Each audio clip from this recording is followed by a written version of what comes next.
कैसे हैं विद्यार्थियों। आशा करते हैं आप सब बहुत अच्छे होंगे और आपकी पढ़ाई भी बहुत अच्छी चल रही होगी। आप देख रहे हैं एग्जाम बूस्टर स्टडी चैनल। मैं अनूप कुमार। जैसा कि आप जानते हैं, हम लेकर आते हैं आपके लिए उत्तर प्रदेश बोर्ड द्वारा जारी नवीनतम पाठ्यक्रम के अनुसार एनसीईआरटी पैटर्न पर आधारित प्रश्नोत्तरी। आज हम लेकर आए हैं आपके लिए सामाजिक विज्ञान कक्षा 10 के नागरिक शास्त्र अध्याय 5 से लोकतंत्र के परिणाम,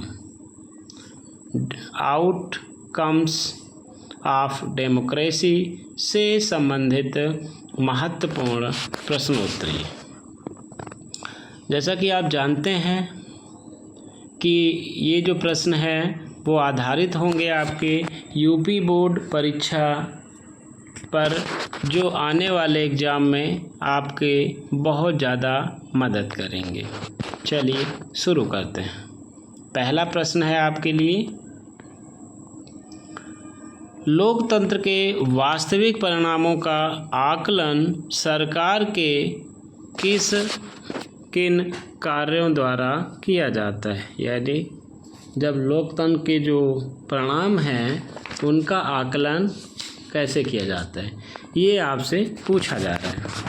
तो प्रश्न इसका विकल्प है गुणवत्ता से, बी विकल्प आर्थिक कल्याण से, सी विकल्प असमानता और सामाजिक भेदभाव, और डी विकल्प है उपरोक्त सभी।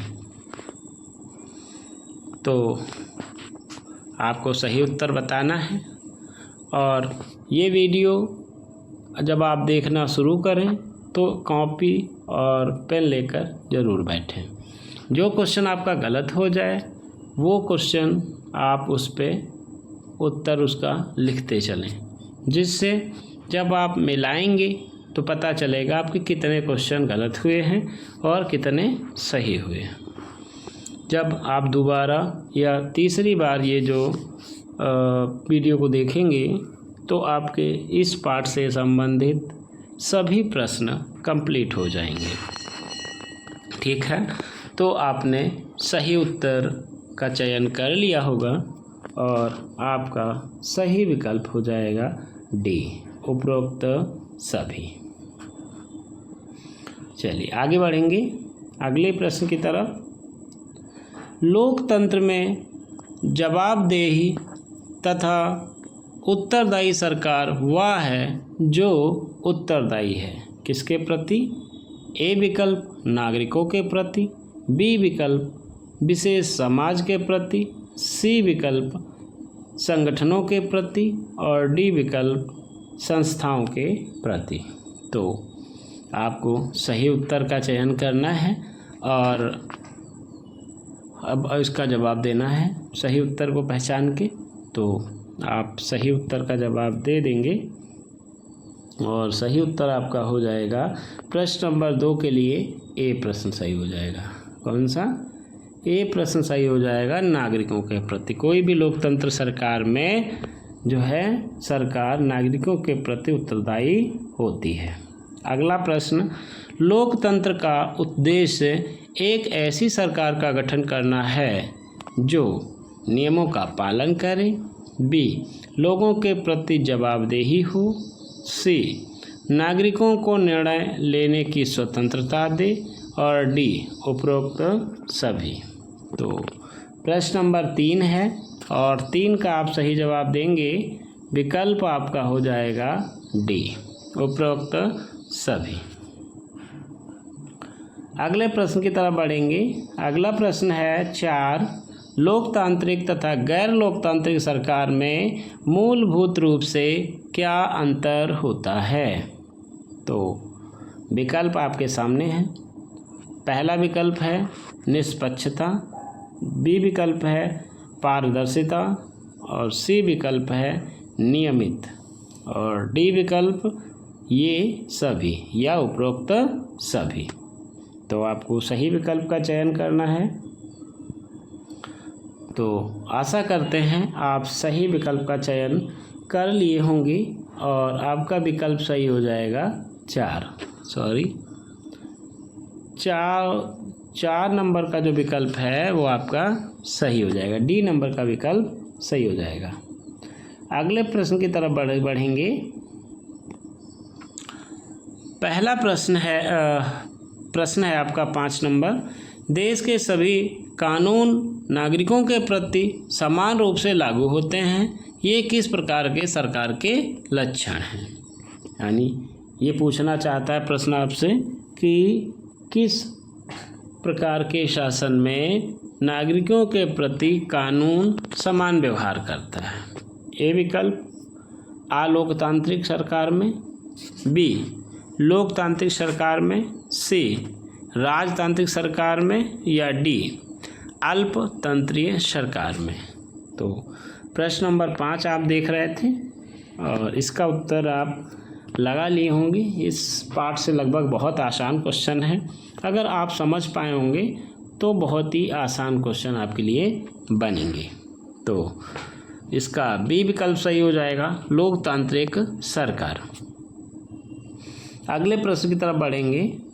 तानाशाही तथा लोकतांत्रिक शासन के मध्य किस आधार पर अंतर पाया जाता है।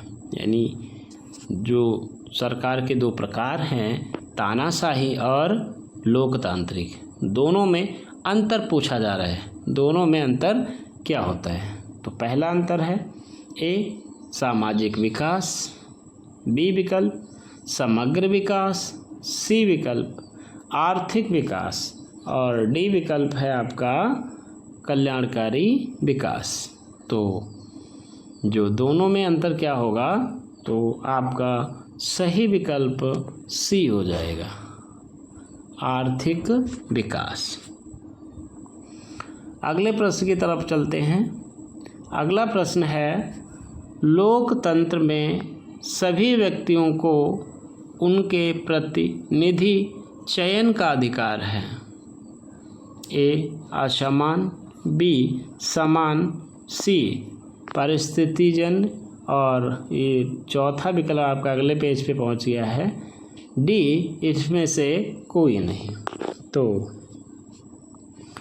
आप जब लोकतंत्र को पढ़ेंगे तो आपको पता चलेगा कि लोकतंत्र में संविधान के प्रति देश के सभी नागरिक क्या होते हैं, समान होते हैं, समान अधिकार होता है, कानून पर सभी समान होते हैं और उस पर कोई अंतर नहीं होता है। ठीक है। तो सभी प्रतिनिधियों को सभी व्यक्तियों को अपने प्रतिनिधि चुनने का पूर्णतया समान अधिकार दिया गया है। किसमें, लोकतंत्र में। प्रश्न नंबर 8 की तरफ चलते हैं। आधुनिक लोकतांत्रिक सरकारें किसके प्रति प्रायः उदासीन अपनाती हैं, यानी उदासीन भाव अपनाती हैं। तो विकल्प है ए विकास के प्रति, बी लोक कल्याण के प्रति, सी प्रस्तुत बजट में यानी बजट प्रस्तुत करने के प्रति, या आपका डी विकल्प हो जाएगा। यहाँ पर सी 2 बार हो गया है तो इसको आप सी कर लेंगे। ठीक है, इसको डी कर लेंगे, सी को डी बना लेंगे। 1 मिनट, इसको आप डी बना लीजिए। ठीक है, तो अब आपको इसका सही विकल्प बताना है। तो आधुनिक लोकतांत्रिक सरकारें किसके प्रति उदासीन रहती हैं, तो गरीबी के प्रति। किसके प्रति, डी विकल्प आपका सही हो जाएगा, गरीबी के प्रति। अगले प्रश्न की तरफ चलते हैं। प्रश्न नंबर 9 है, लोकतंत्र के संदर्भ में क्या सत्य है। तो सत्य विकल्प इसमें आपको चयन करना है। ए विकल्प है लोकतंत्र के सामाजिक परिणामों को सामाजिक विविधता के अनुरूप होना चाहिए। बी विकल्प है नागरिकों को गरिमा एवं स्वतंत्रता प्रदान करनी चाहिए। सी विकल्प है ए और बी दोनों, और डी विकल्प है लोकतंत्र में बहुमत का पक्ष पोषण करना चाहिए।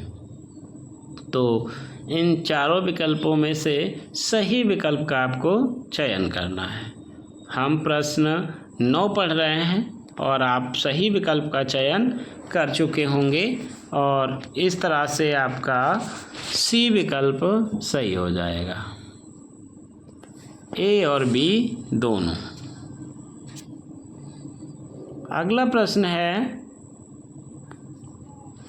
लोकतंत्र सामान्यतः विभिन्न सामाजिक विभागों को समायोजित करने के लिए एक प्रक्रिया विकसित करता है। इससे सामाजिक तनाव, विस्फोटक या हिंसक होने की संभावना रहती है या हो सकती है। तो ए विकल्प है कम हो जाती है, बी विकल्प सामान्य रहती है, सी विकल्प अधिक हो जाती है और डी विकल्प अपरिवर्तित रहती है। तो प्रश्न नंबर 10 हम लोग देख रहे हैं। तो इसका सही विकल्प आपने लगा लिया होगा और ये हो जाएगा ए विकल्प। कौन सा? ए विकल्प हो जाएगा। अगले प्रश्न की तरफ चलते हैं। अगला प्रश्न है, बहुमत के शासन का अर्थ है।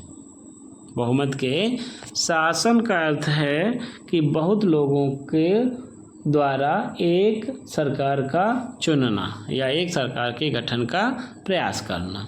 तो क्या आधार रहेगा? ए धार्मिक आधार रहेगा, बी भाषा आधार रहेगा, सी जाति आधारित रहेगा या डी इसमें से कोई नहीं। क्वेश्चन नंबर 11 पढ़ रहे हैं तो आपको सही जवाब देना है। तो बताइए भाई सही जवाब। हाँ ठीक है भाई, सही जवाब ये आपका हो जाएगा इसमें से कोई नहीं। ठीक है। अगले प्रश्न की तरफ बढ़ेंगे।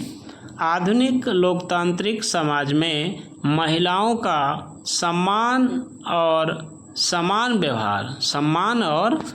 व्यवहार हो गया है। किसके प्रति? एक आवश्यक, एक असंवैधानिक, सी अपेक्षणीय और डी इसमें से कोई नहीं। प्रश्न नंबर हम लोग 12 पढ़ रहे हैं और 12 का जवाब आप लोग दे रहे हैं कमेंट लिख करके। ठीक है। तो इसका ए विकल्प सही हो जाएगा, आवश्यक हो गया है, क्योंकि महिलाओं से ही समाज बनता है और महिलाएं समाज का एक अभिन्न अंग होती हैं। इसलिए समाज में महिला और पुरुष एक समान हो गए हैं और रखने का प्रयास संविधान में बहुत सारे प्रावधान किए गए हैं कि महिलाओं को उनका अधिकार मिले और समाज में बराबरी का हक मिल सके। ठीक है, ये आवश्यक हो गया है। अगले प्रश्न की तरफ चलते हैं, प्रश्न नंबर 13 की तरफ। और प्रश्न नंबर 13 आपको कह रहा है, भारत में लोकतंत्र ने समान स्थिति और समान अवसर के लिए वंचित और भेदभाव वाली जातियों के दावों को क्या किया है? ए विकल्प कमज़ोर किया है, बी विकल्प मजबूत किया है, सी विकल्प यथा स्थिति में रखा है और डी विकल्प पूर्वकालिक किया है।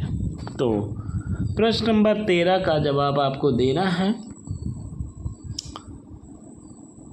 तो ये आपका प्रश्न नंबर 13 का बी विकल्प सही हो जाएगा, क्योंकि आपको पता है जब आप संविधान के मौलिक अधिकारों को पढ़ते हैं तो आर्टिकल 17 यानी अनुच्छेद 17 पढ़ते हैं तो वहाँ अस्पष्टता का अंत किया गया है, यानी हम भेदभाव की स्थिति से बाहर आ गए हैं। कोई भी व्यक्ति अगर इन जातियों के साथ भेदभाव करता है तो उनको सज़ा का प्रावधान किया गया है। ठीक है।